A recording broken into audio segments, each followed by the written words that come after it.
Ang nakabibinging tunog ng security alarm ang unang sumalubong kay Lyra sa mansyon ng mga Vallegrande, kasabay ng kumakaskas na sirena ang pula at puting ilaw na humahampas sa bawat sulok ng malawak na sala, ginagawang isang bangungot ang dapat sanay marangyang tanawin. Napahawak si Lyra sa kanyang dibdib. Ang puso niya'y tila gustong kumawala sa kanyang tadyang. Kagagaling niya lang sa kusina para uminom ng tubig at ngayon, ang katahimikang bumalot sa mansyon kanina ay biglang nabasag ng kaguluhan.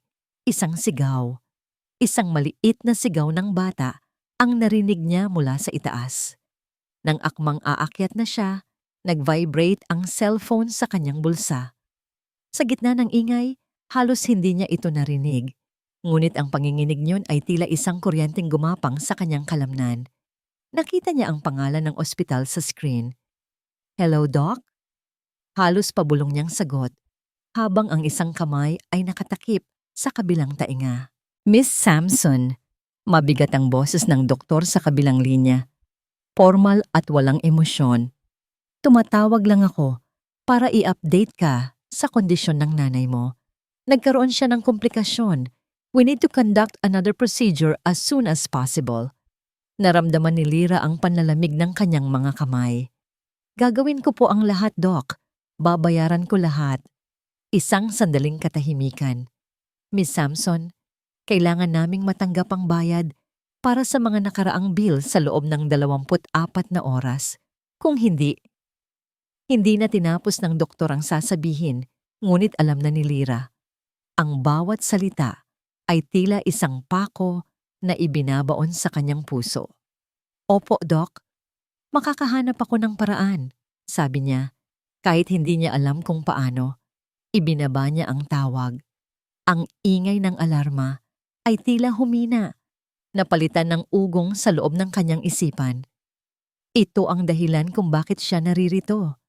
Ito ang dahilan kung bakit kailangan niyang tiisin ang lahat. Para kay nanay. Muli, isang sigaw mula sa itaas ang nagpabalik sa kanya sa kasalukuyan. Walang pag-aalinlangan, mabilis siyang umakyat sa engrandeng hagdanan na nababalot ng pulang carpet. Ang sigaw ay nagmumula sa isang silid sa dulo ng pasilyo. Dahan-dahan niyang binuksan ang pinto.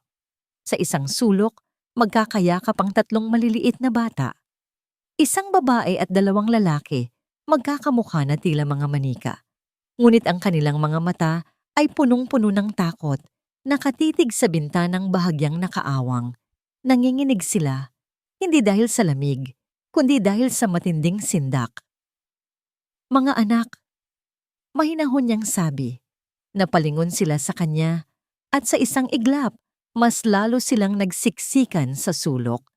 Tila ba isa rin siyang halimaw na dapat katakutan. "Huwag kayong matakot," sabi ni Lyra. Dahan-dahang lumalapit at itinaas ang 2 kamay para ipakita na wala siyang masamang intensyon. "Ako si Lyra, ang bago ninyong yaya." Isang matandang lalaki na nakauniforme ng butler ang sumunod sa kanya sa silid. Si Manolo, ang head butler na sumalubong sa kanya kanina. May dala itong isang basong tubig. "Naayos na ang alarma, Ma'am Lyra," sabi nito. Isang sanga lang ng puno ang humampas sa bintana dahil sa malakas na hangin. Pero alam ni Lyra na hindi lang sanga ng puno ang dahilan ng ganitong klaseng takot sa mga mata ng bata. Bago pa man siya makapagsalita muli, isang malamig at makapangyarihang boses ang pumuno sa silid. "What's happening here?" Tumayo sa may pintuan ng isang babaeng napakaganda. Nakasuot ito ng isang mamahaling silk robe at ang bawat kilos niya ay nagpapakita ng awtoridad. Siya si Serena, ang fiancé ng amo ni Lyra. "Ma'am Serena," magalang na bati ni Manolo. Hindi pinansin ni Serena ang matanda. Ang kanyang mga mata ay dumiretso sa mga bata at pagkatapos ay kay Lyra. Isang tingin na tila sinusuri ang bawat hibla ng kanyang pagkatao. "Sila ba ang gumawa nito?" tanong ni Serena. Ang boses ay matamis ngunit may pahiwatig ng yelo. "Hindi po, ma'am. Nagulat lang po sila sa tunog ng ala. Lea, Leo, Lucas, tumayo kayo, utos ni Serena. Ang tatlong bata ay dahan-dahang tumayo. Nakayuko at nanginginig pa rin. Walang sino man sa kanila ang naglakas loob na tumingin kay Serena. "It's past your bedtime," sabi ni Serena. Lumapit siya sa isang maliit na mesa at kinuha ang isang bote ng gamot. Naglagay siya ng 3 maliliit na tableta sa kanyang palad. "Here, inumin ninyo ang vitamins ninyo." Iniabot niya ang mga tableta sa mga bata, ngunit walang gumalaw. "I said, take them," mas mariin niyang sabi. Nakita ni Lyra ang pag-iling ng ulo ng batang babae, si Lea. Isang halos hindi mapansing pag-iling, ngunit puno ng pagmamakaawa. Doon na pumasok ang nursing instinct ni Lyra. "Ma'am Serena, pasensya na po. Baka po pwedeng gatas na lang muna ang ipainom sa kanila para po kumalma sila." Tumingin sa kanya si Serena at sa unang pagkakataon, nakita ni Lyra ang kislap ng galit sa mga mata nito. "At sino ka para sabihin sa akin kung anong dapat kong gawin, Yaya?" "Paumanhin po," mabilis na sabi ni Lyra. "Naisip ko lang po, bilang isang nurse." "Isa kang yaya dito, hindi nurse," putol ni Serena. Ibinalik niya ang tingin sa mga bata. "Inumin ninyo to, o bukas, lahat ng laruan ninyo ay itatapon ko." Dahil sa takot, isa-isang kinuha ng mga bata ang tableta at isinubo ito ng walang tubig. Pagkatapos, walang imik silang umakyat sa kani-kanilang kama at nagtalukbong ng kumot. Isang lalaki ang biglang lumitaw sa may pintuan. Matangkad, seryoso ang mukha, at may bakas ng pagod sa kanyang mga mata. Si Adrian Lazaro, ang bilyonaryong ama ng mga bata. "Is everything okay?" tanong niya. Ang boses ay malalim at pagod. "Yes, darling. The kids were just a bit startled." "Naayos na," malambing na sagot ni Serena, na tila ibang tao. Tumingin si Adrian kay Lyra. "You must be the new nanny. Lyra, right?" "Opo, sir," sagot ni Lyra. "Good. Just follow Serena's instructions. Alam niya kung ano ang pinakamabuti para sa mga anak ko." Pagkasabi noon, tumalikod na ito at umalis. Na tila isang aninong dumaan lang, naiwan si Lyra kasama si Serena. "Tandaan mo ang sinabi ni Sir Adrian," sabi ni Serena. Lumapit ito at ibinigay sa kanya ang bote ng gamot. "Oras na para sa vitamins nila bukas ng gabi. Ikaw na ang magbigay. Siguraduhin mong iinumin nila." Nang akmang aalis na si Serena, sinadya ni Lyrang mabunggo ng bahagya ang kamay nito. Nahulog ang isang tableta mula sa boteng hawak ni Serena at gumulong sa ilalim ng kama. "Oh, sorry po, ma'am. Clumsy ko." Paumanhin ni Lyra. Inirapan lang siya ni Serena. "Just clean it up." At tuluyan na itong lumabas ng silid. Hinintay ni Lyra na mawala ang mga yabag nito. Nang sigurado na siyang wala na ito, dahan-dahan siyang yumuko at kinapa ang tableta sa ilalim ng kama. Naramdaman ng kanyang mga daliri ang maliit at bilog na bagay sa malamig na sahig na gawa sa Nara. Maingat niya itong dinampot at mabilis na isinara sa kanyang palad. Tiningnan niya ang 3 bata. Mahimbing na ang kanilang mga tulog, ngunit hindi ito ang payapang tulog na dapat ay para sa mga bata. Masyadong mabigat, masyadong malalim. Tila sila'y pinahinto, hindi nagpapahinga. Dahan-dahan siyang lumabas ng silid at nagtungo sa sarili niyang maliit na kwarto sa dulo ng pasilyo. Isinara niya ang pinto at huminga ng malalim. Sa ilalim ng mahinang ilaw ng kanyang lampshade, dahan-dahan niyang binuksan ang kanyang palad. Hindi ito isang ordinaryong bitamina. Bilang isang nurse na gumugol ng maraming taon sa ospital, kabisado niya ang itsura ng daan-daang uri ng gamot. Ang tabletang nasa palad niya ay may maputlang asul na kulay. Maliit ito, pero may isang partikular na marka sa gitna. Isang code. Isang code na hinding-hindi niya malilimutan. Napasinghap si Lyra at napatakip sa kanyang bibig. Ang init ng kanyang mga mata ay nagsimulang mamuo. Hindi maaari. Pabulong niya sa hangin. Ito ang gamot na ibinibigay sa mga pasyenteng may matinding anxiety at psychosis. Nanlamig ang buo niyang katawan. Ang gamot na ito ay hindi kailanman, kahit kailan, dapat ibigay sa mga bata. Ang epekto nito sa kanilang murang isipan ay maaaring maging permanente at mapanira. Ito ang dahilan kung bakit sila laging mukhang pagod, matamlay, at higit sa lahat, takot. Hindi sila natatakot sa dilim o sa mga multo. Natatakot sila sa babaeng dapat na nag-aalaga sa kanila. Biglang pumasok sa isip niya ang mukha ng kanyang ina. Nakahiga sa kama ng ospital, nakikipaglaban para sa kanyang buhay. Kailangan niya ang trabahong ito. Kailangan niya ang perang katumbas ng kaligtasan ng kanyang nanay.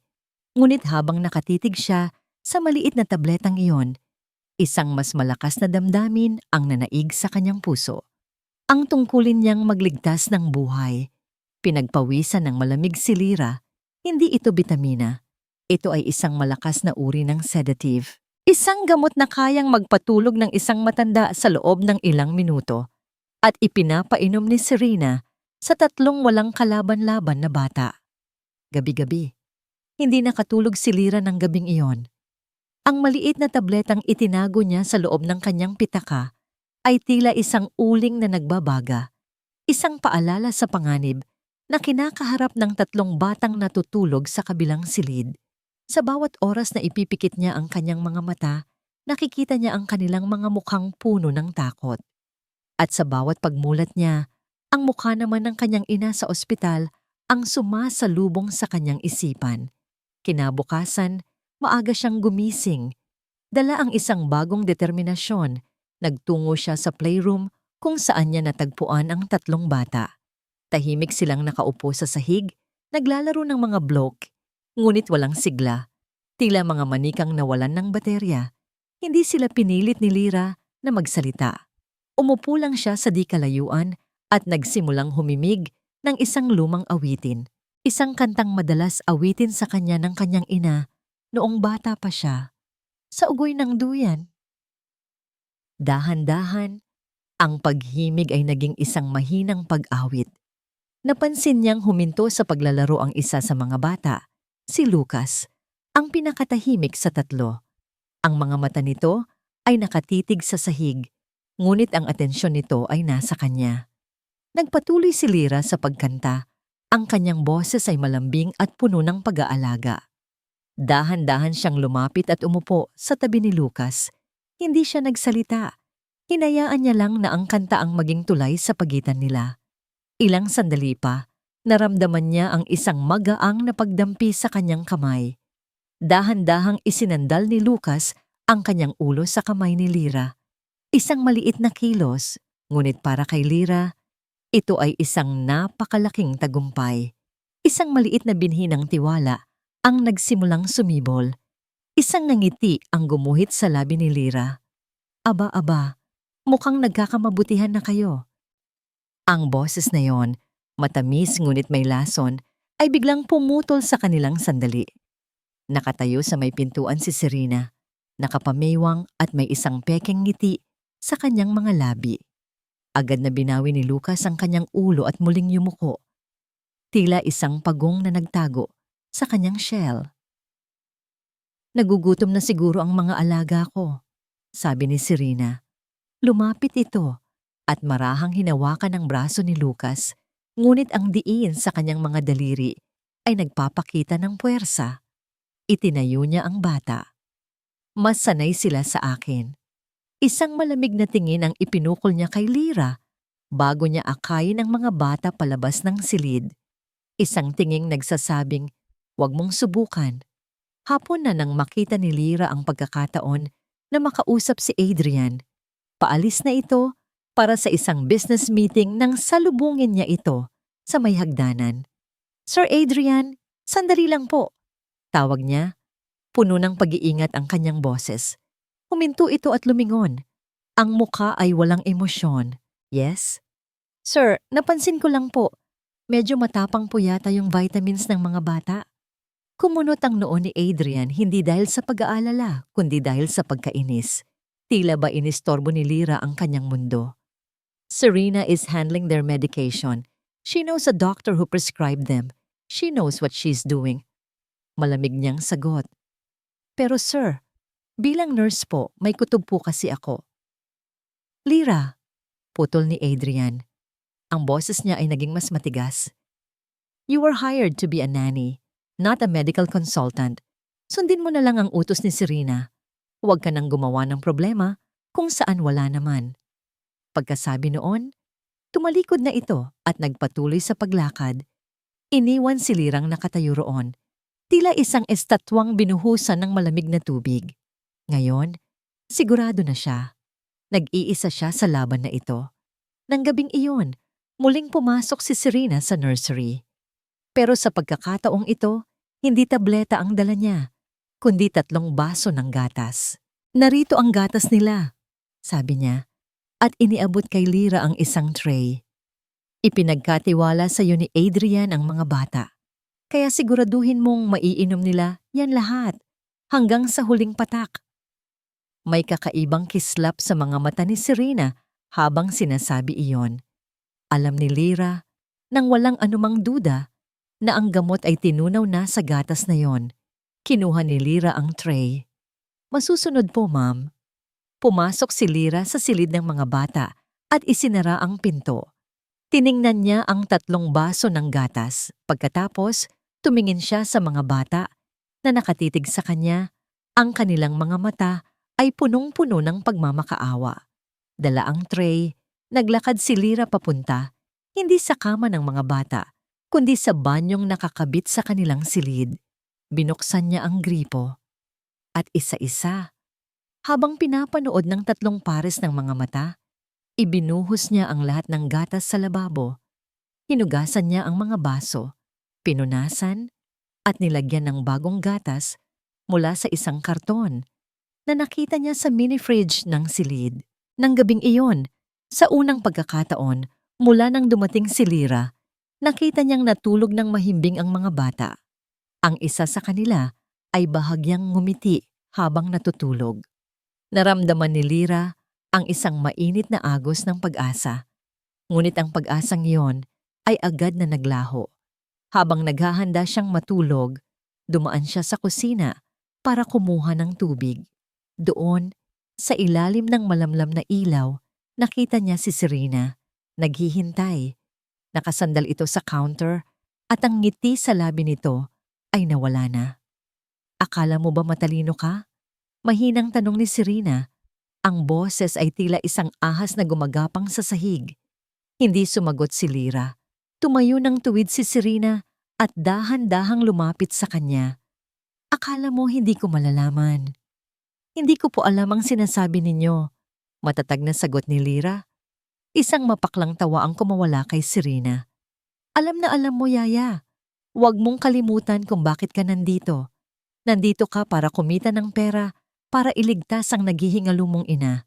Humakbang pa ito palapit, hanggang sa halos magdikit na ang kanilang mga mukha. Ang boses ni Serena ay naging isang nakakakilabot na bulong. Isang tawag ko lang sa ospital, isang sabi ko lang na itigil ang lahat ng suporta sa kanya. At hindi lang trabaho ang mawawala sa iyo, Lyra. Tinitigan niya si Lyra mula ulo hanggang paa. Pati ang pag-asa ng nanay mo. Gabi na nang tuluyang makauwi si Adrian mula sa opisina. Ang mansyon ay tahimik, isang malawak na espasyong puno ng mga anino at alaalang pilit niyang tinatakasan. Hindi siya dumiretso sa kanyang silid tulugan. Sa halip, pumasok siya sa kanyang pribadong library, isang lugar na bihira nang mapasok ng sinuman. Nagbuhos siya ng isang maliit na shot ng mamahaling brandy sa isang baso at umupo sa kanyang leather na upuan. Sa harap niya, sa ibabaw ng fireplace na hindi na kailanman sinindihan, ay nakasabit ang isang malaking larawan. Isang larawan ni Isabella, ang kanyang yumaong asawa. Sa larawan, ang mga mata ni Isabella ay nagniningning. Ang kanyang ngiti ay kasing liwanag ng araw. Ganon niya ito naaalala noong una silang nagkakilala, puno ng buhay, tawa, at mga pangarap. Ngunit habang tinititigan niya ang pintura, ang nangiting iyon ay tila unti-unting naglalaho, napapalitan ng isang pamilyar na kalungkutan na sumira sa huling mga taon nito. Isang pamilyar na bigat ang muling dumagan sa kanyang dibdib, pagkakasala. Naalala niya ang mga araw na yon. Habang lumalaki ang kanilang negosyo, lumiliit naman ang oras niya para kay Isabela. Palagi siyang nasa mga meeting, palaging nasa ibang bansa. Sinasabi niya sa sarili na ginagawa niya yon para sa kanilang kinabukasan, para sa mga anak na paparating. Ngunit nang ipanganak ang triplets, isang anino ang bumalot kay Isabela. Ang dati masayang tawa ay napalitan ng mga tahimik na pag-iyak sa gabi. Ang dati nagniningning na mga mata ay naging blanko at walang buhay. Postpartum depression, sabi ng mga doktor. Pero para kay Adrian, na abala sa pagbuo ng isang imperyo, iyon ay isang kahinaan na lilipas din. It will pass, sabi niya noon. Just be strong. Pero hindi ito lumipas. At siya, sa sobrang abala ay hindi nakita na unti-unti na pala itong nilalamon ng dilim. Hanggang sa isang araw, huli na ang lahat. Napapikit si Adrian. Ang pait ng brandy ay kumakalat sa kanyang lalamunan, kasabay ng pait ng kanyang mga alaala. Ang mga anak niya, ang 3 batang iyon, ay ang buhay na paalala ng kanyang pinakamalaking kabiguan. Sa tuwing tinitingnan niya sila, nakikita niya si Isabela. Nakikita niya ang lahat ng pagkukulang niya bilang isang asawa. Kaya inilalayo niya ang kanyang sarili. Kaya niya ipinagkatiwala ang lahat kay Serena. Si Serena ang kanyang solusyon. Organisado, mahusay, at higit sa lahat, hindi nangangailangan ng emosyonal na suporta. Pinapatakbo niya ang bahay tulad ng isang kumpanya. Walang gulo, walang drama. Ito ang kailangan niya. Ito ang pinaniniwalaan niyang kailangan ng mga bata. Isang ina na matatag, hindi marupok. Binuksan niya ang kanyang laptop at pinanood ang live feed mula sa mga security camera. Isang ugali na niya ito bago matulog. Sa monitor, nakita niya ang silid ng mga bata. Nakaupo si Lyra sa sahig, sa tabi ng kama ni Leah, at mahinang nagbabasa ng isang fairy tale book. Ang 2 pang bata, sina Leo at Lucas, ay nakasilip mula sa kanilang mga kumot, nakikinig. Sa isang saglit, isang kakaibang init ang gumapang sa puso ni Adrian. Isang eksenang hindi niya nakikita noon. Isang eksenang pampamilya. Ngunit mabilis na napalitan ng pamilyar na kirot ang init na yon. Ang eksenang yon ay dapat para kay Isabela. Dapat ay siya ang nagbabasa para sa mga anak nila. Mabilis niyang isinara ang laptop. Isang marahang katok sa pinto ang kanyang narinig. Bumukas ito at pumasok si Serena, nakasuot ng isang eleganteng evening dress. "Darling, you're still awake," malambing niyang sabi. Lumapit ito at marahang minasahe ang kanyang mga balikat. "Inaayos ko lang ang listahan ng mga bisita para sa engagement party natin. Everything is set. It will be perfect." "Good," maikling sagot ni Adrian. Ipinikit ang kanyang mga mata at hinayaan ang sariling malunod sa kaayusang hatid ni Serena. Ang bawat salita nito ay tila isang pampakalma, isang pangako ng isang kinabukasang walang komplikasyon. "You seem tired," bulong ni Serena.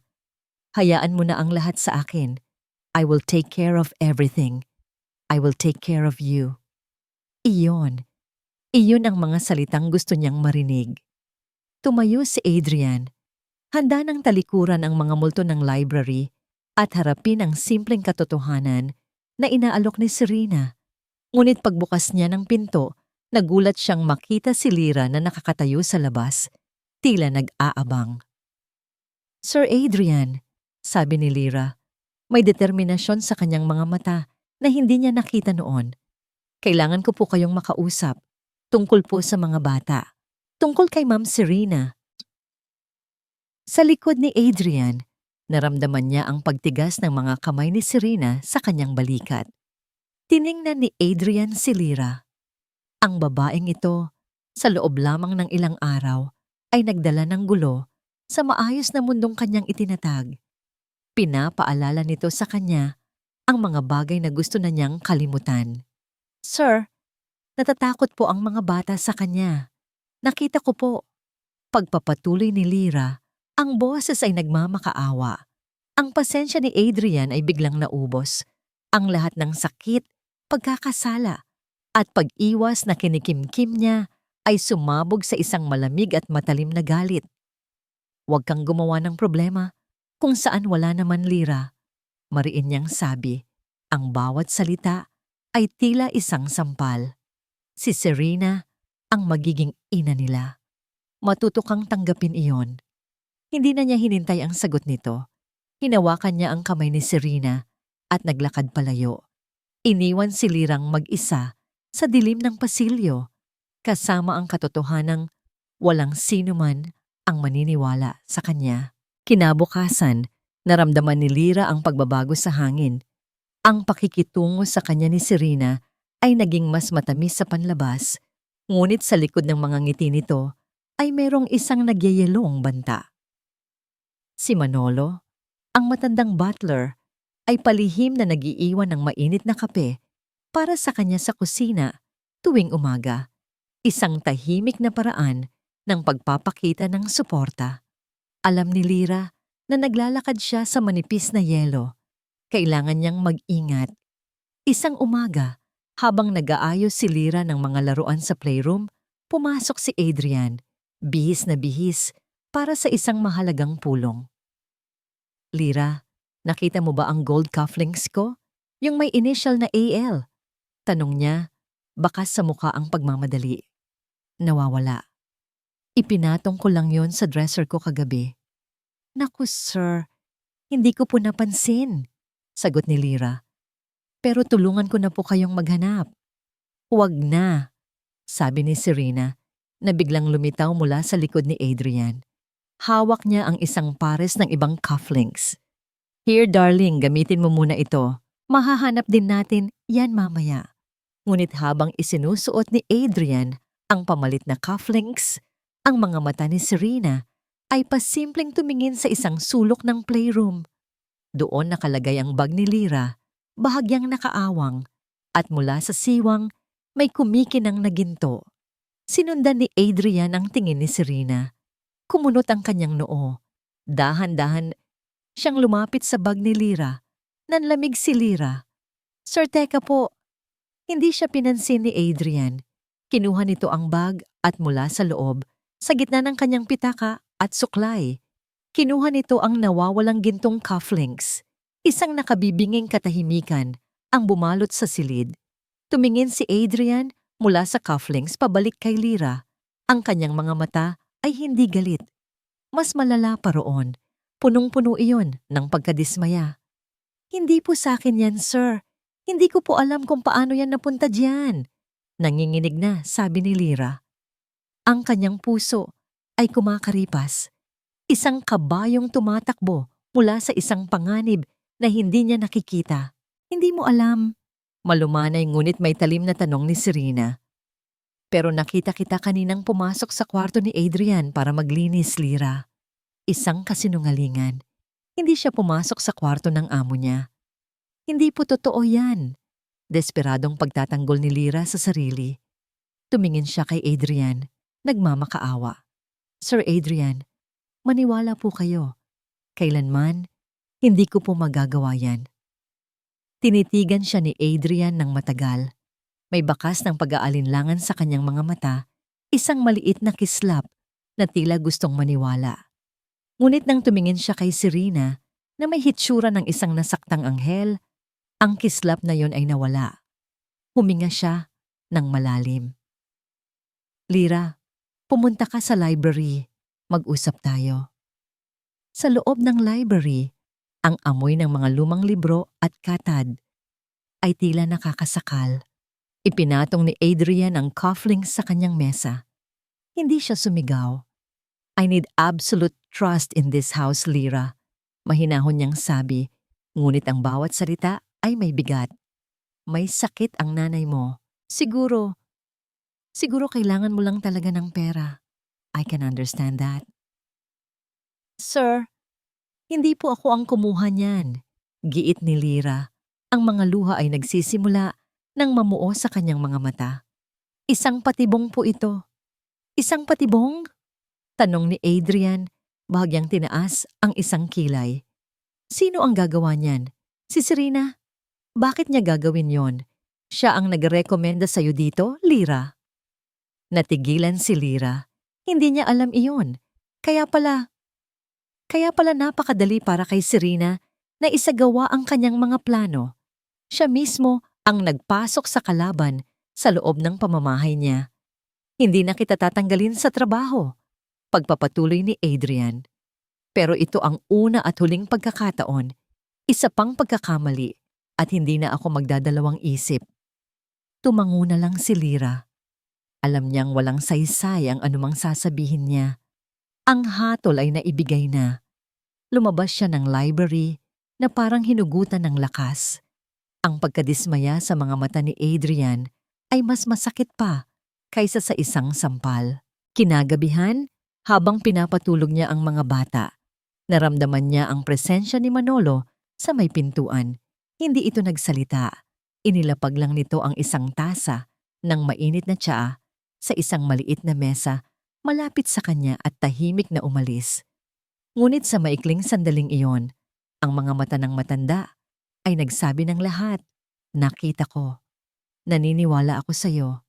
Iyon lang ang kailangan ni Lyra para muling magkaroon ng lakas. Nang bumalik siya sa kanyang silid, halos mapatalon siya sa gulat. Ang pinto ng kanyang aparador ay bahagyang nakaawang. Ang kanyang mga damit ay halatang hinalughog. Ang kanyang maliit na baul kung saan niya itinatago ang mga larawan ng kanyang ina ay nakabukas. Walang nawala. Pero ang mensahe ay malinaw. Kaya kong pasukin ang mundo mo. Kaya kong sirain ang lahat ng mahalaga sa'yo. Niyakap ni Lyra ang kanyang sarili, sinusubukang pigilan ang panginginig. Ito ay isang babala. Alam niya na ang simpleng pagnanakaw ng cufflinks ay simula pa lamang. Si Serena ay naghahanda para sa kanyang susunod na hakbang. At sa pagkakataong ito, sigurado si Lyra na ito ay magiging mas malala, mas mapanira, at mas nakamamatay. Lumipas ang ilang araw na may nakabibinging katahimikan. Si Serena ay naging mas maingat, tila isang mangangasong naghihintay ng perpektong tiyempo. Si Lyra naman ay naging alerto sa bawat kilos, sa bawat anino. Ang mansyon ay naging isang larangan ng digmaan kung saan ang mga sandata ay mga tingin at ang mga bomba ay mga pabulong na salita. Sa kabila ng tensyon, mas lalong napalapit si Lyra sa mga bata. Nagsimula na silang ngumiti sa kanya. Si Leo ay nagkukwento na tungkol sa kanyang mga pangarap. Si Leia ay nagpapatulong na sa pag-ipit ng kanyang buhok. At si Lucas, sa isang gabing hindi malilimutan ni Lyra, ay niyakap siya bago matulog. Ang maliliit na tagumpay na ito ang nagbigay sa kanya ng lakas. Ngunit ito rin pala ang magiging gatilyo para sa pinakamasamang plano ni Serena. Isang hapon, habang abala si Lyra sa pagpapakain sa mga bata sa nursery, pumasok si Serena na may dalang isang maliit at eleganteng kahon. Lyra, pakitago naman nito sa bag mo, sabi ni Serena. Ang boses ay kaswal. Regalo ito para sa isang kaibigan at isasabay ko na lang mamaya pag alis ko. Baka makalimutan ko kung iiwan ko lang kung saan. Nag-alinlangan si Lyra. Ma'am, baka po mas mabuting sa kwarto niyo na lang. Bakit? Hindi ba kita mapagkakatiwalaan sa isang maliit na bagay? Putol ni Serena, may halong pagtatampo sa boses. Dahil ayaw niyang gumawa ng eksena sa harap ng mga bata, walang nagawa si Lyra kundi kunin ang kahon at ilagay ito sa kanyang bag na nakasabit sa likod ng pinto. Pagkatapos, kinuha ni Serena ang isang baso ng gatas mula sa tray. Lucas, baby, you haven't finished your milk. Malamig niyang sabi, lumapit sa bata. Ngunit bago pa niya maiabot ang baso, sinadya niyang matapilok ng bahagya. Ang gatas ay tumapon sa sahig at ang baso ay nabasag. Oh, clumsy me, sabi ni Serena habang nakayuko at nagkukunwaring pinupulot ang mga bubog. Pasimple niyang binuksan ang isang maliit na bote na kinuha mula sa kanyang bulsa. Walang kulay at walang amoy ang likido sa loob. Ibinuhos niya ang ilang patak nito sa isang maliit na piraso ng basag na bubog. Walang nakapansin. Ako na po dyan, ma'am, alok ni Lyra. Huwag na. Mag-order na lang ako ng bagong gatas para kay Lucas. Lumabas si Serena ng silid. Makalipas ang ilang minuto, isang katulong ang nagdala ng bagong baso ng gatas. Iniabot ito kay Lyra. Si Lyra naman, walang kamalay-malay, ang siyang nag-abot nito kay Lucas. At doon nagsimula ang lahat. Halos hindi pa naiinom ni Lucas ang kalahati ng gatas nang bigla itong nagsimulang umubo. Ang kanyang mga mata ay nanlaki at ang kanyang mukha ay namutla. Hinawakan niya ang kanyang lalamunan, tila hindi makahinga. Lucas! Sigaw ni Lyra, agad na binuhat ang bata. Sa eksaktong sandaling iyon, bumukas ang pinto. Pumasok si Serena, hindi na nag-iisa. Kasunod niya si Adrian. Anong nangyayari dito? Sigaw ni Adrian, nakita ang namimilipit na anak. Hindi ko alam. Uminom lang siya ng gatas. Sagot ni Lyra. Ang panik ay gumagapang sa kanyang sistema. Biglang sumigaw si Serena, isang sigaw na puno ng pagkukunwaring sindak. Ang alahas ko, ang diamond necklace na ibinigay mo sa akin, Adrian, nawawala sa kwarto ko. Tila isang senyales, 2 pulis ang biglang pumasok sa silid. Nalito si Lyra. Pulis? Bakit may pulis? Ako ang tumawag sa kanila, sabi ni Serena lumuluha. Lyra, paano mo nagawa sa amin ito? Anong sinasabi mo? Nanginginig na tanong ni Lyra. Hindi sumagot si Serena. Sa halip, itinuro nito ang bag ni Lyra na nakasabit sa pinto. Officer, pakitingnan niyo ang bag niya. Lumapit ang isang pulis sa bag, binuksan ito, at mula sa loob, inilabas ang isang kumikinang na kwintas na diamante. Ang regalong para sa kaibigan. Napanganga si Lyra. Hindi sa akin yan. Ipinatago niya lang yan sa akin. Sinungaling, sigaw ni Serena. At ang anak ko, nilalason mo. Hinablot ni Serena ang baso ng gatas at itinuro ito. Tingnan niyo, may kung anong inilagay siya dyan. Isa pang pulis ang kumuha ng isang testing kit at isinawsaw ito sa natirang gatas. Agad itong nag-iba ng kulay. Positibo. Ang mundo ni Lyra ay gumuho. Ang lahat ay isang perpektong pagkakatubog. Matakamwa, ang pagnanakaw, ang paglason, ang pagdating ni Adrian, ang mga pulis. Ito ay isang napakagaling na dula at siya ang ginawang kontrabida. Tumingin siya kay Adrian, ang kanyang huling pag-asa. Ang mukha ni Adrian ay isang maskara ng galit, sakit, at pagtataksil. Sir Adrian, maniwala ka sa akin. Isang patibong to. Sigaw niya, ang mga luha ay malayang dumadaloy sa kanyang pisngi habang pinupusasan ng pulis ang kanyang mga kamay. Mahal ko ang mga anak niyo. Hindi ko sila sasaktan kailanman. Ngunit hindi na siya pinakinggan ni Adrian. Ang buong atensyon nito ay nasa anak niyang si Lucas na ngayon ay isinasakay na sa isang stretcher ng mga paparating na mediko. Tinalikuran siya ni Adrian at ang pagtalikod na yon ay mas masakit pa kaysa sa malamig na bakal ng posas sa kanyang mga pulso. Habang inilalabas siya ng mga pulis mula sa silid, dumaan siya sa tabi ni Serena. Sa gitna ng kaguluhan, habang walang sino mang nakatingin, bumulong si Serena sa kanyang tainga. Isang bulong na tanging siya lang ang makakarinig. Isang bulong na siyang tatapos sa lahat ng natitira pa niyang pag-asa. Habang nabubulok ka sa kulungan, Ang nanay mo ay mamamatay ng mag-isa. Ito ang kabayaran sa pakikialam mo sa hindi sayo. Ang selda ay malamig at amoy kalawang.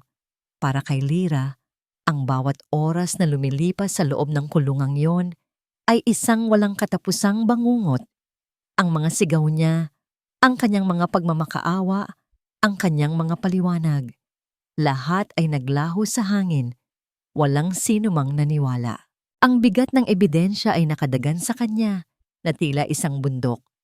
Ang ninakaw na alahas ay nasa bag niya.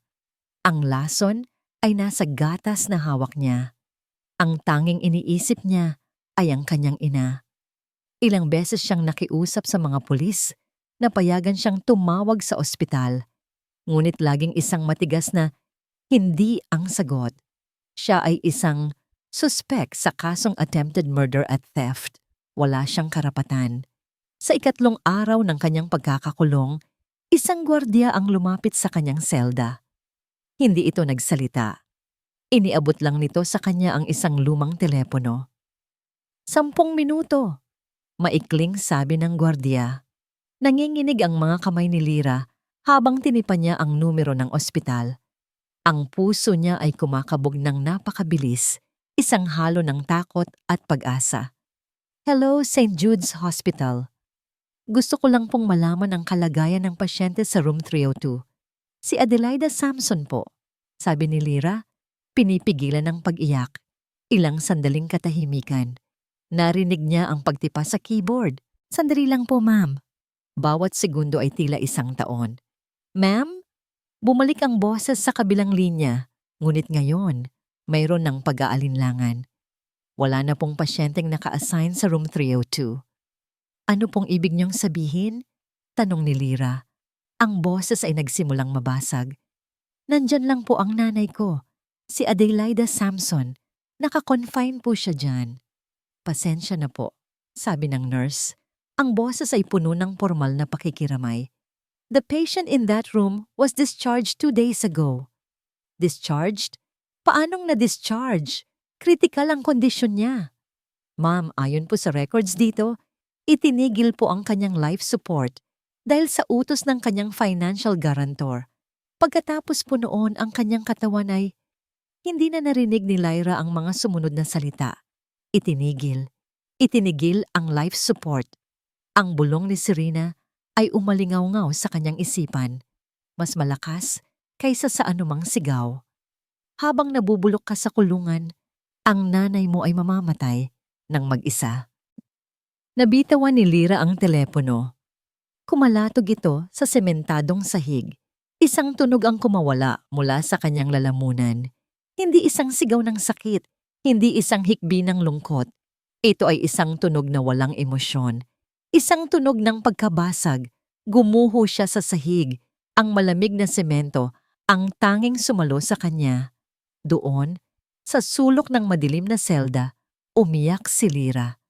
Ngunit ang kanyang mga luha ay hindi na para sa kalungkutan. Ang bawat patak ay para sa galit. Ang bawat panginginig ng kanyang balikat ay para sa puot. Ang huling sinag ng pag-asa sa kanyang puso ay namatay. Ang babaeng naniniwala sa kabutihan, ang nurse na nangakong magliligtas ng buhay, ay namatay na rin kasama ng kanyang ina.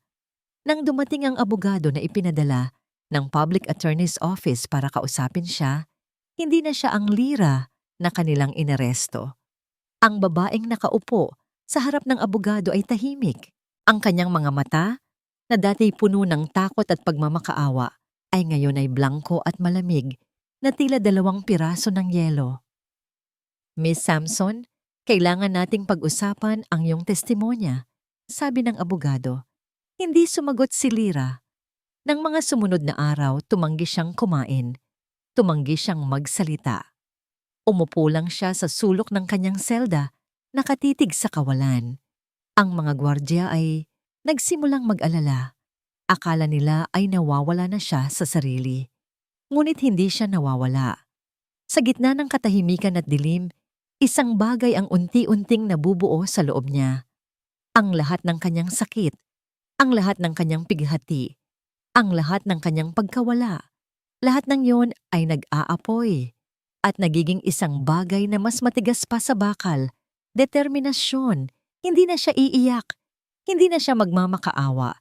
Hindi na siya aasa sa iba para iligtas siya. Tapos na ang pagiging biktima. Isang umaga, ang pinto ng kanyang selda ay bumukas nang may malakas na kalampag. Inaasahan niyang makita ang isang gwardiya. Ngunit ang taong nakatayo roon, sa gitna ng liwanag na nagmumula sa pasilyo, ay isang pamilyar na mukha. Ang kanyang mukha ay seryoso at puno ng awa. "Inayos ko na ang piyansa mo, Lira," sabi ni Manolo, ang matandang butler. Ang kanyang boses ay matatag, isang angkla sa gitna ng rumaragasang dagat. Dahan-dahang tumayo si Lira. Tumingin siya sa mga mata ni Manolo at sa unang pagkakataon, sa loob ng maraming araw, nagsalita siya. Ang kanyang boses ay mahina, garalgal, ngunit may bigat na hindi pa naririnig ni Manolo mula sa kanya kailanman. "Hindi pa tapos ang laban, Manolo. Hindi. Nagsisimula pa lang." Tahimik ang naging biyahe nila Lira at Manolo. Ang dating sigla sa mga mata ni Lira ay napalitan ng isang mapanganib na kapayapaan. Tila isang dagat na kalmado sa ibabaw, ngunit sa ilalim ay may namumuong bagyo. Hindi sila umuwi sa maliit na apartment ni Lira, na ngayon ay puno na lamang ng mga masasakit na alaala. Sa halip, dinala siya ni Manolo sa isang simpleng bahay sa isang tahimik na subdivision sa labas ng syudad.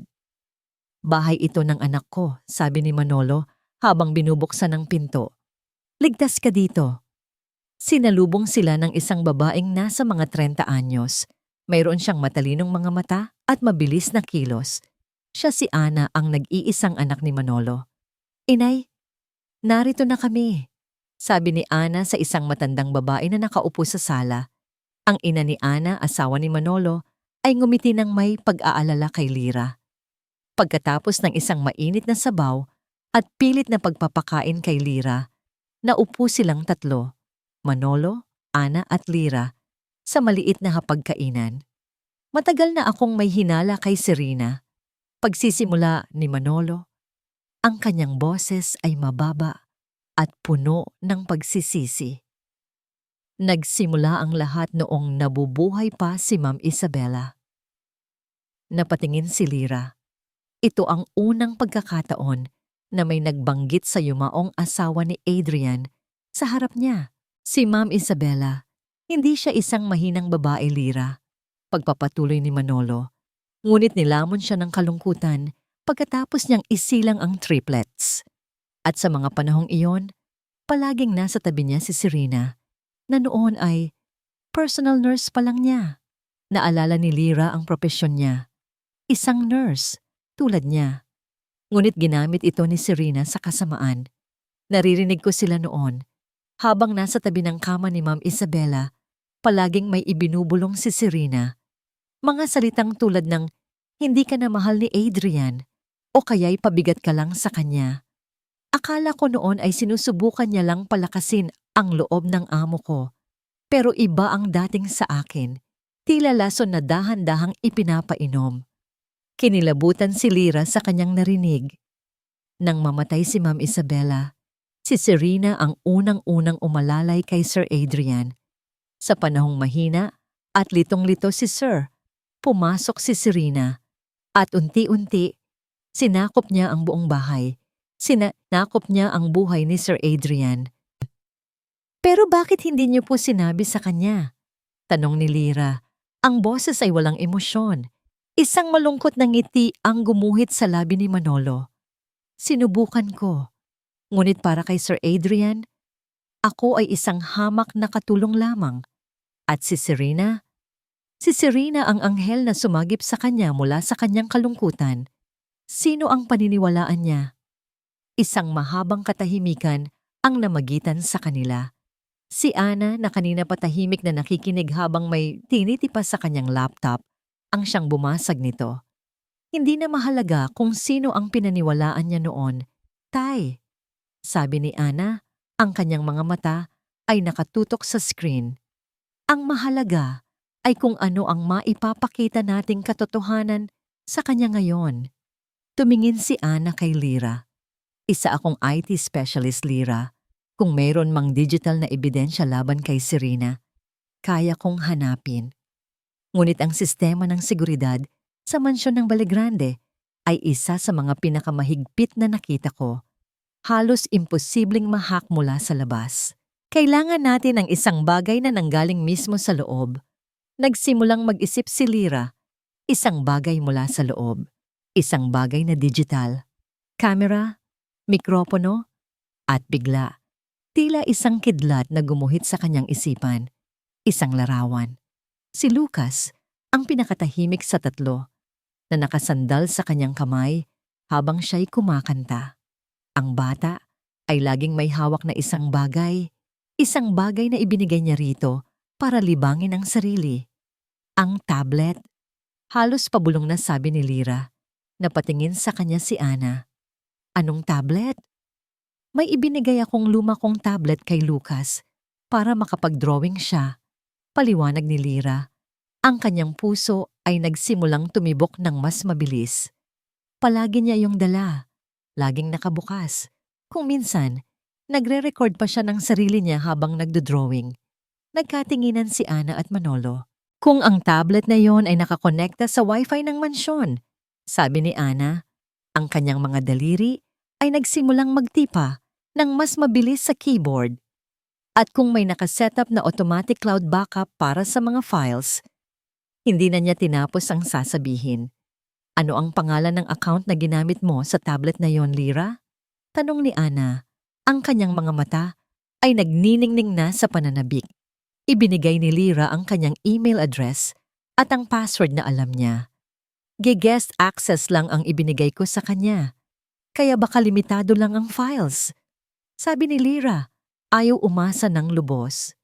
Minsan, Lyra, sabi ni Ana, hindi inaalis ang tingin sa screen habang sunod-sunod na lumalabas ang mga linya ng code. Ang isang maliit na siwang lang ang kailangan para buksan ang pinakamalaking pinto. Pinagmasdan ni Lyra ang screen. Ang bawat kumikislap na cursor ay tila isang tibok ng puso. Ito na marahil ang kanilang huling pag-asa. Biglang huminto si Ana sa pagtipa. Nandito na ako sa loob, sabi niya. Isang folder na may pangalang videos ang lumitaw sa screen at sa loob niyon, may isang file na may petsa ng araw kung kailan siya inaresto. Ang katahimikan sa loob ng maliit na bahay ni Ana ay halos pwedeng hiwain ng kutsilyo. Ang tanging maririnig lamang ay ang mabilis na paghinga nilang tatlo at ang mahinang pag-click ng mouse. Dinala ni Ana ang cursor sa ibabaw ng video file. Ang pangalan nito ay isang serye lang ng mga numero. VID 2002-511-25-15503 MP4 ang petsa kung kailan siya dinakip. Ang oras 3 minuto matapos siyang painumin ng gatas. Handa ka na ba? Tanong ni Ana kay Lyra. Ang kanyang boses ay seryoso. Tumango si Lyra. Hindi. Pero kailangan niyang maging handa. Nag-double-click si Ana. Bumukas ang video player. Ang unang imahe ay malabo at gumagalaw. Ang sahig na gawa sa mamahaling kahoy, ang paa ng isang mesa. Malinaw na ang tablet ay nakapatong sa sahig, marahil ay nahulog ni Lucas. Maya-maya, narinig nila ang isang pamilyar na boses. Ang boses ni Serena, ngunit hindi ito malambing. Ito ay puno ng pagkainis. Ano ba, Lucas? Ubusin mo na yung gatas mo. Don't you make me angry. Ang kamera ay bahagyang umangat. Malinaw na pinulot ni Lucas ang tablet. Sa isang saglit, nakita nila ang mukha ni Lucas sa screen, puno ng takot. Pagkatapos ay muling ibinaba ng bata ang tablet. Ngunit sa pagkakataong ito itinago niya ito sa ilalim ng mesa kung saan siya nakaupo. Ang lente ng kamera na nakaturo pa itaas mula sa ilalim ng mesa ay nakakuha ng isang perpektong anggulo. Nakikita nila si Serena, nakatayo sa harap ng bata, hawak ang baso ng gatas. I said drink it, sigaw ni Serena sa video. Gusto mong maging katulad ng nanay mo? Mahina at walang silbi? Napatakip ng bibig si Manolo. Si Lyra naman ay nanigas sa kanyang upuan. Sa video, Nakita nilang umiiling si Lucas. Ang mga luha ay tumutulo mula sa kanyang mga mata. Pilit na isinubo ni Serena ang baso sa bibig ng bata. Isa! Bilang ni Serena. Dalawa? Biglang may kumatok sa pinto sa video. Ma'am Serena, papunta na po si Sir Adrian, boses ng isang katulunga. Agad na nagbago ang mukha ni Serena. Mula sa isang halimaw, naging isa siyang anghel. Ngumiti siya ng matamis. Okay, Lucas. Just a little bit, okay? For mommy. Malambing niyang sabi na tila ibang tao. Ngunit si Lucas, dahil sa takot, ay naitulak ang baso. Natapon ng kaunting gatas.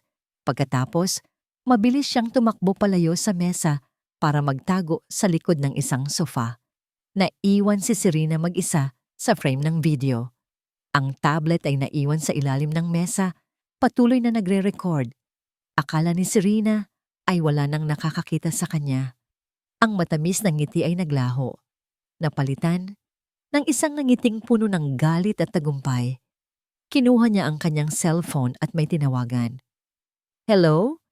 Ready na ba kayo? Sabi niya sa kausap. Perfect! Papasukin niyo na si Adrian. Pagkatapos ng 5 minuto, pumasok na kayo. Gawin niyo na. Nanlaki ang mga mata ni Lyra. Plinano niya ang lahat. Ang pagdating ni Adrian, ang pagdating ng mga pulis. Ngunit ang mga sumunod na salita ni Serena ang siyang nagyelo sa kanilang mga dugo. Naglakad si Serena palapit sa bintana, nakatalikod sa kamera, ngunit ang kanyang boses ay malinaw na malinaw. Tila kinakausap niya ang sarili, o marahil isang multo. Nakikita mo ba, Isabela? Sabi niya sa hangin. Ang kanyang boses ay isang mapanuyang bulong. Lahat ng pinaghirapan mo, lahat ng inagaw mo sa akin noon, ay mapupunta na sa akin. Humarap siya, at ang kanyang mukha ay nagpapakita ng isang nakakakilabot na anyo ng inggit at pagkasuklam. Akala mo matalino ka, pero sa huli, ako ang nanalo. Ako ang magiging Mrs. Vallegrande. Ako ang kikilalaning ina ng mga anak mo. At ikaw, mananatili ka lang isang malungkot na alaala. Humalakhak siya. Isang halakhak na walang saya. Isang halakhak na purong kasamaan. Magsama kayo ng mga inutil mong anak. Pare-pareho lang kayong mahihina. Pagkasabi noon, kinuha niya ang baso ng gatas at lumabas ng silid. Naghahanda para sa kanyang pag-arte sa pagdating ni Adrian. Ang video ay nagpatuloy pa ng ilang minuto. Isang tahimik na kuha ng ilalim ng mesa bago ito kusang huminto. Isang nakabibinging katahimikan ang pumuno sa kwarto. Si Manolo ay napayuko. Ang kanyang mga balikat ay nanginginig. Ang matandang lalaki ay umiiyak nang walang tunog para sa amo niyang si Isabela. Si Ana naman ay nakatulala sa screen, hindi makapaniwala sa kasamaang kanyang nasaksihan. Ngunit si Lyra ay hindi umiiyak, hindi siya natatakot. Ang tanging nararamdaman niya ay isang nagyeyelong kalinawan. Ang lahat ng pirapirasong palaisipan ay nabuo na.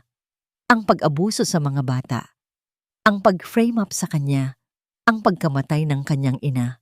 Lahat ay konektado sa isang mas malalim at mas madilim na motibo. Ang pagnanais ni Serena na burahin hindi lang si Lyra, kundi pati na rin ang alaala ni Isabela. Dahan-dahang tumayo si Lyra. Lumapit siya kay Manolo at marahang hinaplos ang likod nito. Tama na po, Tay Manolo, sabi niya. Ang kanyang boses ay kalmado, ngunit may bigat ng isang bakal. Hindi na natin siya iiyakan. Ipaglalaban natin siya. Tumingin siya kay Ana. Ana, kaya mo bang isave ang video na yan sa isang lugar na ligtas? Isang lugar na hinding-hindi niya mabubura? Mabilis na tumango si Ana, pinunasan ng isang takas na luha at bumalik ang propesyonal na determinasyon sa kanyang mukha. Nag-download na ako ng 3 kopya. Isa sa laptop, isa sa isang encrypted na USB, at isa pa sa sarili kong private cloud. Kahit anong mangyari, hindi mawawala ang ebidensyang ito. Mabuti, sabi ni Lyra. Naglakad siya papunta sa bintana at tumingin sa labas. Sa madilim na kalangitan, ang isip niya ay tumatakbo na. Hindi sapat na isumite lang ang video na ito sa pulis. Masyadong malakas ang koneksyon ni Serena. Masyadong makapangyarihan ang pera niya. Baka mabaliktad pa niya ang sitwasyon. Baka sabihin niyang edited ang video. Kailangan nilang gawin ito sa isang paraan na hindi na siya makakapalag. Sa isang paraan na ang buong mundo, ang kanyang mundo, ang siyang magiging hukom. Biglang may naalala si Lyra, isang bagay na sinabi ni Manolo. Tay Manolo, lumingon siya. Yung engagement party po nila, Sir Adrian at Ma'am Serena. Kailan po yon?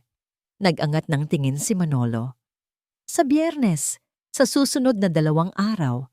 Isang plano ang nagsimulang mabuo sa isipan ni Lyra. Isang mapanganib, nakakatakot, ngunit perpektong plano. Kinuha niya mula sa kanyang bulsa ang isang bagay na itinago niya mula pa nang dumating siya. Isang pilas ng papel. Ang imbitasyon para sa engagement party. Dinala ito ni Manolo kasama ng kanyang mga gamit nang piyansahan siya. Tinitigan niya ang magarbong imbitasyon. Ang pangalan ni Adrian at Serena ay nakasulat sa gintong tinta. Ang party ng taon, dadaluhan ng lahat ng mayayaman at makapangyarihan. Ang pinakamahalagang gabi sa buhay ni Serena. Ang perpektong entablado para sa kanyang pagbagsak. Itinapat ni Lyra ang imbitasyon sa liwanag. Ang kanyang mga mata, na dati puno ng luha, ay ngayon ay sumasalamin sa apoy ng determinasyon. Manolo, sabi niya, ang kanyang boses ay matatag at hindi nanginginig. Kailangan niyo po akong tulungang makapasok sa party na yan. Ang Grand Ballroom ng Valle Grande Hotel ay isang dagat ng kumikinang na mga alahas at dumadaloy na champagne. Ang hangin ay puno ng halimuyak ng mamahaling pabango at ang mahinang ugong ng tawanan mula sa daan-daang bisita. Ang mga pinakamayaman, pinakakilala at pinakamakapangyarihan sa lipunan. Sa gitna ng lahat, sa ibabaw ng isang entablado, nakatayo si Adrian Lazaro at si Serena. Si Adrian ay gwapo sa kanyang itim na taksido, ngunit merong isang hindi maipaliwanag na anino sa kanyang mga mata. Si Serena naman ay tila isang reyna sa kanyang puting gown na gawa ng isang sikat na designer. Ang kanyang ngiti ay perpekto. Ang kanyang bawat kilos ay kalkulado. Ito ang gabi ng kanyang tagumpay. Hawak niya ang mikropono. Magandang gabi sa inyong lahat, panimula niya. Ang kanyang boses ay malambing at puno ng pasasalamat. Adrian and I are so thrilled to share this special moment with all of you, our dearest friends and family. Sa wakas, pagkatapos ng lahat ng pinagdaanan, natagpuan na namin ang aming simula. Nagpalakpakan ng mga tao. Tumingin si Serena kay Adrian, isang tingin ng pagmamay-ari. Habang nagsasalita si Serena, sa may service entrance sa likod ng ballroom, isang babaeng nakasuot ng simpleng itim na bestida at may dalang isang maliit na itim na clutch bag ang tahimik na pumasok. Siya ay si Lyra, sa tulong ni Manolo at ng ilang tauhan sa hotel na matagal nang tapat sa matanda, nagawa niyang makalusot. Ang puso ni Lyra ay dumadagundong sa kanyang dibdib, ngunit ang kanyang mga kamay na may hawak sa cellphone sa loob ng kanyang bag ay hindi nanginginig. At bilang magiging ina ng kanyang 3 anghel, pagpapatuloy ni Serena sa entablado. Ipinapangako ko na mamahalin at aalagaan ko sila na parang tunay na sa akin. They are my world. Sa pagkakataong yon, nagsimulang maglakad si Lyra mula sa likuran, dumaan sa pagitan ng mga mesang puno ng mga eleganteng bisita. Ang ilang mga ulo ay napalingon, nagtataka kung sino ang babaeng ito na tila hindi kabilang sa kanilang mundo.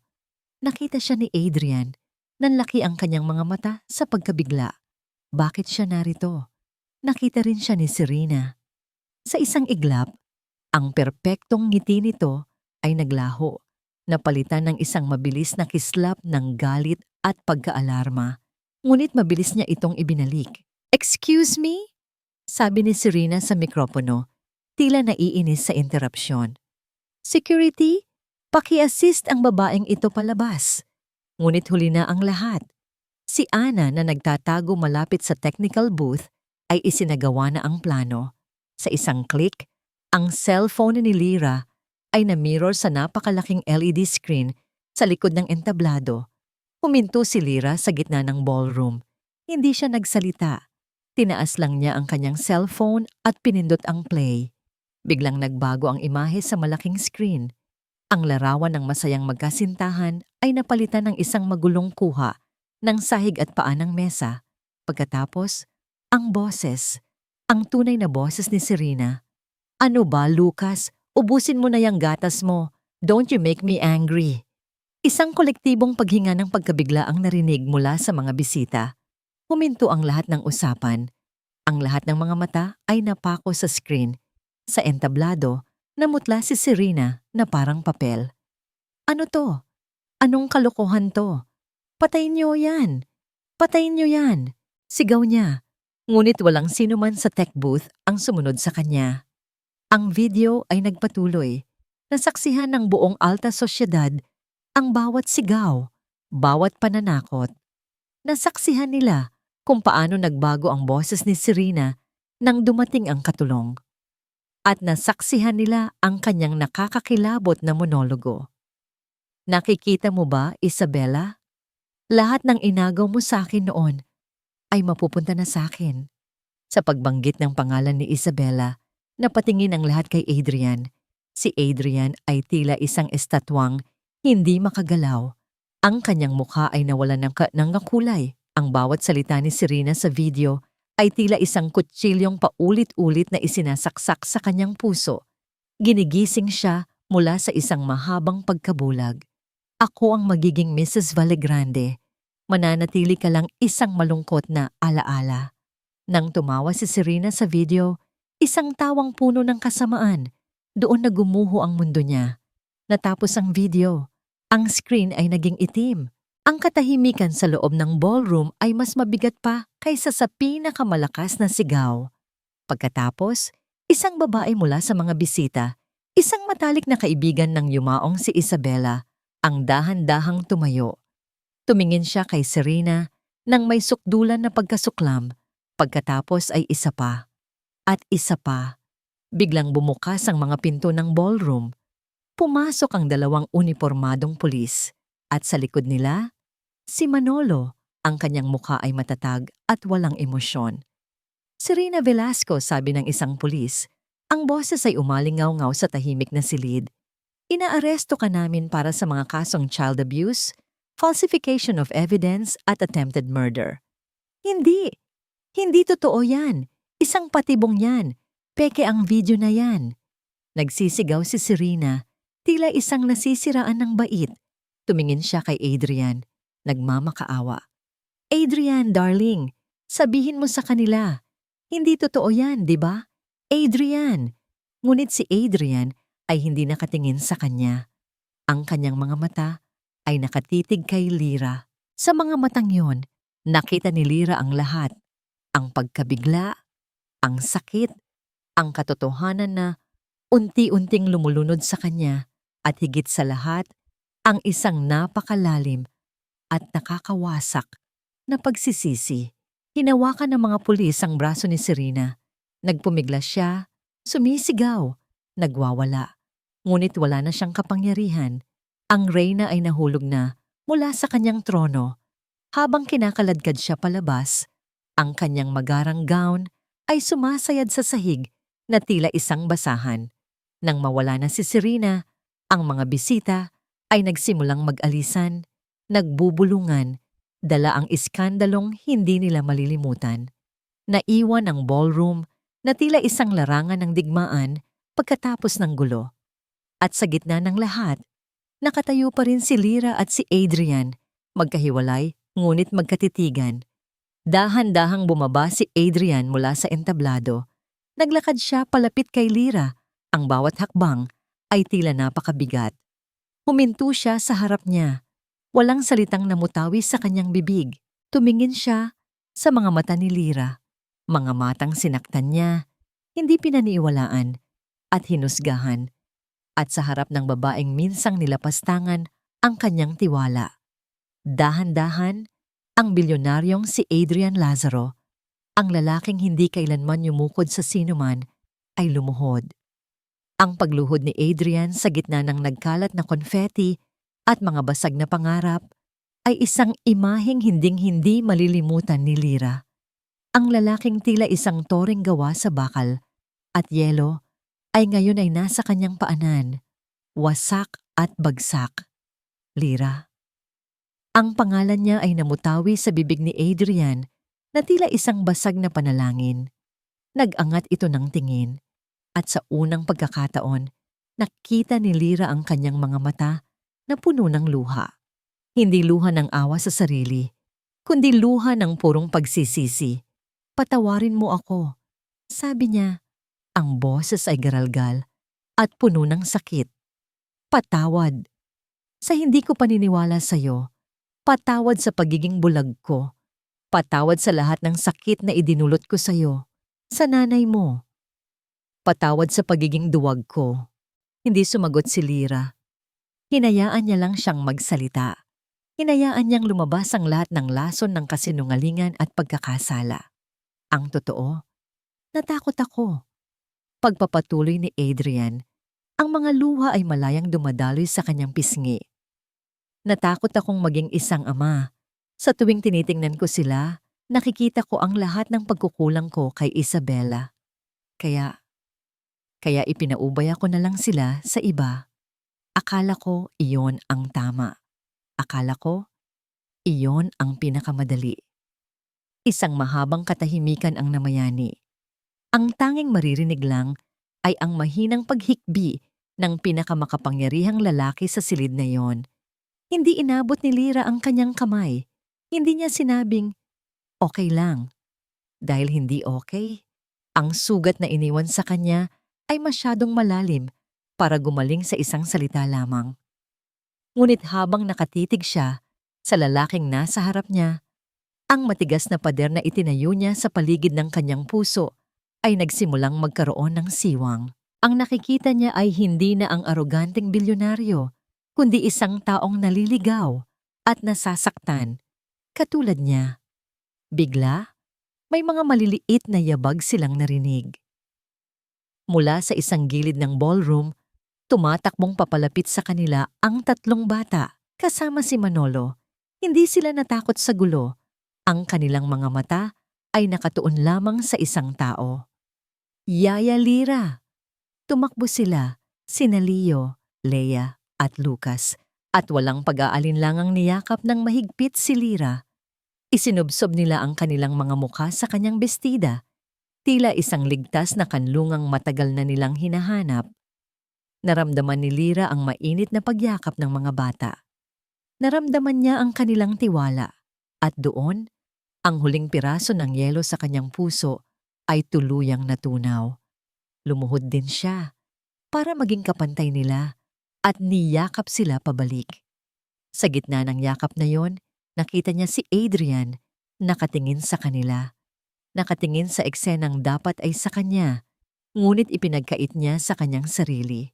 At sa mga mata nito, nakita ni Lyra ang simula ng isang mahabang paglalakbay tungo sa pagbabago. Makalipas ang ilang buwan, ang mansyon ng mga Vallegrande ay iba na. Ang dating malamig at tahimik na mga pasilyo ay ngayon ay puno na ng tawanan ng mga bata.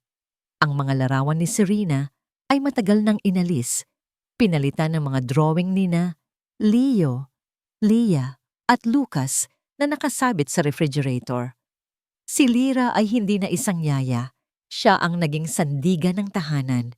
Sa tulong niya, dahan-dahang natutong maging isang tunay na ama si Adrian. Isang hapon, natagpuan ni Lyra si Adrian sa hardin, nakaupo sa damuhan. Tinuturuan si Lucas kung paano magpalipad ng saranggola. Si Leo at Leia naman ay naghahabulan sa paligid, tumatawa ng malakas. Sa unang pagkakataon, mukha silang isang tunay na pamilya. Lumapit si Lyra, may dalang isang pitzel ng malamig na juice.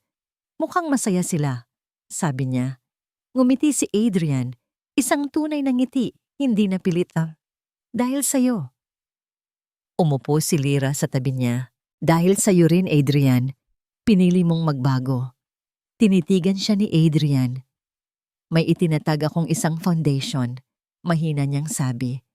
Para sa mga pasyenteng walang kakayahang magbayad ng gastusin sa ospital, ipinangalan ko sa nanay mo, Adelaida Samson Foundation. Naramdaman ni Lyra ang pag-init ng kanyang mga mata. Isang butil ng luha ang pumatak. Ngunit sa pagkakataong ito, hindi ito luha ng sakit, kundi luha ng pasasalamat. Hindi sila nag-usap tungkol sa kanila. Hindi nila minadali. Ang kanilang pagmamahal ay hindi isinilang mula sa isang romantikong unang pagkikita, kundi mula sa mga abo ng sakit, pagsisisi, at pagpapatawad. Ito ay isang pagmamahal na dahan-dahang itinayo. Ladrilyo, bawat ladrilyo, sa pundasyon ng respeto at pangunawa. Nang gabing iyon, habang pinapatulog ni Lyra ang mga bata sa pamamagitan ng pagkukwento, dahan-dahang pumasok si Adrian sa silid. Hindi siya nagsalita. Umupo lang siya sa kabilang gilid ng kama. Nang matapos ang kwento at mahimbing nang natutulog ang tatlo, sabay silang tumayo. Sa ilalim ng malamlam na ilaw ng night lamp, nagtama ang kanilang mga mata. Dahan-dahan, iniabot ni Adrian ang kanyang kamay. Hindi para hawakan ang pisngi ni Lyra, kundi para marahang hawakan ang kamay nito. Isang simpleng pagdampi ng balat sa balat. Hinawakan ni Lyra ang kanyang kamay pabalik. Ang hawak na yon ay hindi puno ng nag-aalab na pagnanasa, kundi puno ng isang tahimik na pangako. Isang pangako ng isang bagong simula. Isang pangako ng isang tahanang sa wakas ay natagpuan. At isang pangako ng isang pag-ibig na kayang paghilumin kahit ang pinakamalalim na sugat.